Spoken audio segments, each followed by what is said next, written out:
Tengo hambre, tengo frío, tengo miedo, tengo sueño. Tengo 30 años. Well, 33. Wait, why does Spanish say I have hunger, I have cold, I have fear, I have 30 years, 33, instead of using ser o estar? Hey, amigas y amigos, welcome back. This is Profe Juan, and by the end of this video, you'll understand why Spanish uses tener for these ideas, the common experiences that follow this pattern, and why native speakers never say estoy hambre, because it's weird. And as I always tell you, this is not about complicated grammar. We're not making things difficult. This is how we do it. This is how Spanish works. Most English speakers learn this. Tener equals to have. Easy. Then they hear tengo hambre, and literally you think, hey, how come you have hunger? Suddenly, nothing makes sense anymore. Spanish isn't being random here, mis amigos y amigas. It's following a pattern. Here's the big idea. Spanish often treats experiences as things you have, not things you are. Instead of saying, I am hungry, Spanish says, I have hunger. Instead of, I am cold, Spanish says, I have cold. And once you understand that, dozens of expressions suddenly make sense. Let's take a look at them. Because look at this. When you have physical needs, like tengo hambre, you would use this verb instantly. Physical needs like hunger, like when you're thirsty, tengo sed. When you're sleepy, tengo sueño. This is physical, right?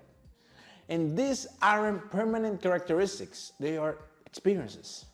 Something you're feeling right now. Spanish talks about them as something you possess, not something you are. Sounds good? I know it sounds fantastic. This doesn't stop with basic needs. It also includes temperature. Important, okay? Tengo frío. I'm cold. Tengo calor. I'm hot. Notice what Spanish doesn't say. We don't say estoy frío. Wait, we could actually say that, but that usually describes the temperature of something or someone physically cold to the touch. Let me tell you what I mean. When I say estoy frío, is that your body, your hands are cold, right? It's not that you're just freezing. No, it's different, okay? That's very important to know. When you're talking about how you feel, like the temperature you feel, you would use tener because you're having the sensation of cold, not becoming physically cold as your identity. You know what I mean? Okay, sounds good, right? For example, el termo está frío. Está frío. Tengo frío. Tengo frío. You see the difference? Fantastic. But the same thing happens with emotions. Because when you say tengo miedo, I'm afraid. You could say also tengo vergüenza, I'm embarrassed.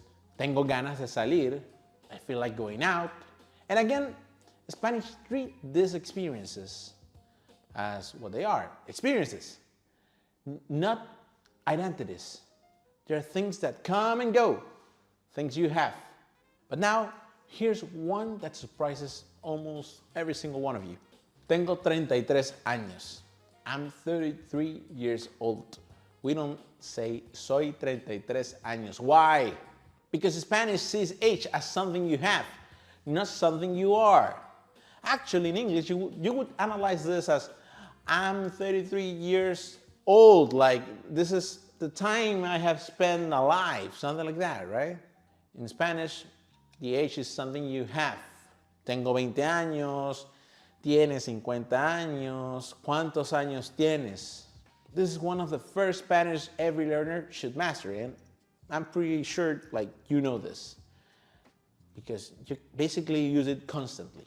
There are a few more expressions you'll hear every day using the verb tener, see? This fantastic verb, like tengo prisa, I'm in a hurry. Tengo razón, I'm right. Tengo suerte, I'm lucky. Tengo tiempo, I have time.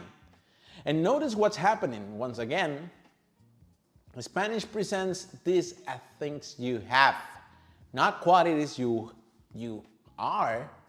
The pattern keeps growing. But why this feels strange? English often asks, what are you?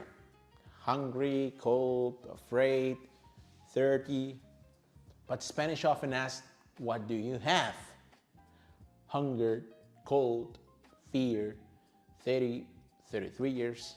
Hey, different language, different way of organizing the same experience. That's why translating word for word doesn't work. Let's identify the pattern here. Physical needs. Tengo hambre, tengo sed, tengo sueño. Temperature. Tengo frío, tengo calor. Very important. Tener frío, tener calor is something you feel. Something that is cold or hot. Hey, está caliente o frío, okay? Emotions. Tengo miedo, tengo vergüenza. Age. Tengo 33 años. Spanish often describes these experiences with the verb tener. Quick recap here. Many English speakers expect to use ser or estar, but Spanish often chooses tener instead. It is a very flexible verb. You already know this, right? Hey, and it's a flexible and important verb not because the language is being inconsistent. It's because the language, the Spanish language, organizes these experiences differently. Instead of describing what you are, we describe what you have. And once you understand that idea, hey, these expressions, tengo frío, tengo hambre, tengo calor, tengo sed, they're gonna be easy for you. Once you see it, you can unsee it. But now it's your turn.